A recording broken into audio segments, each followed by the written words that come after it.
Hey guys, hope you're all doing well. I'm actually in South Florida in my childhood home. My dad makes cigar box guitars, and this is his man cave.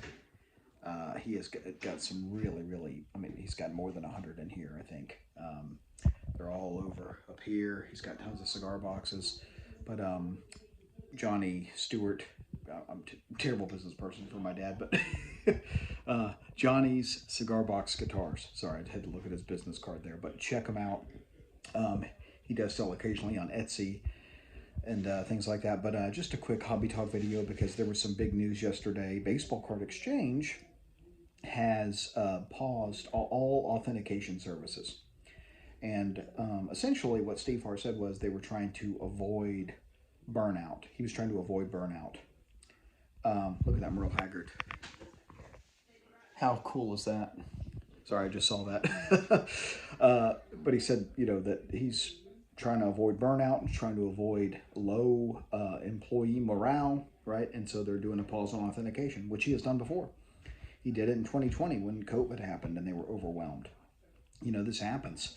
But the reason this matters is because there can't just be one person that we rely on for authentication, right? This is a big problem in the hobby. It really is. There are others who can do authentication.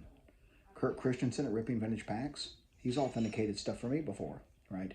But he is not the authenticator for PSA, and he is not the dominant authenticator in the industry, right? There is one guy when you think of authentication in the industry, and that's Steve Hart. And that is not sustainable. One person cannot do this forever, and he's got guys at Baseball Card Exchange who are really good at authenticating, but because it's his company, he has the last say. He has to be the one to do the authentication, and that's just not sustainable. He's great. He's wonderful at what he does, but we have to uh, be able to allow other people to authenticate, right? As long as there's transparency about who is authenticating, there have to be others that can look at this stuff.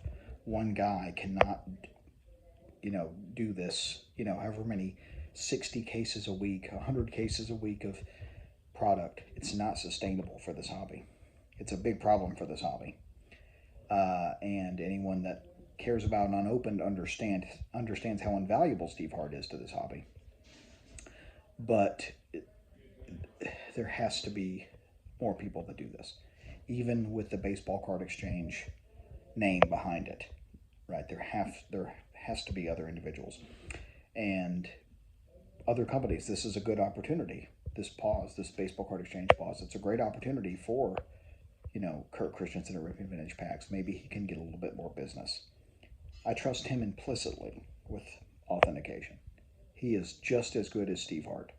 He's not quite as well known, but he is almost as well known in a short time period, which is really saying something about Kurt Christensen. He's damn good, and I think he would be.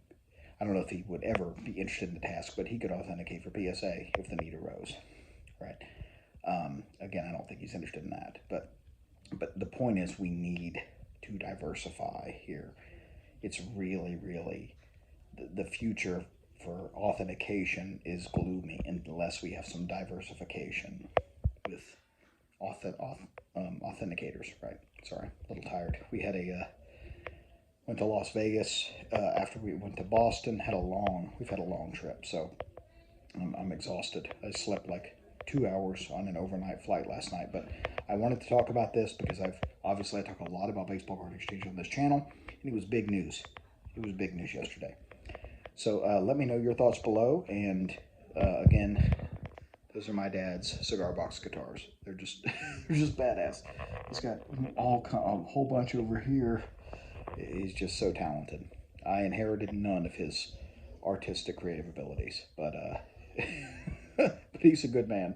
But hope you all have a great rest of the week. I'll be back with another video, hopefully in the next week or so. So we'll see how travels go. Keep collecting vintage and open baseball, everybody.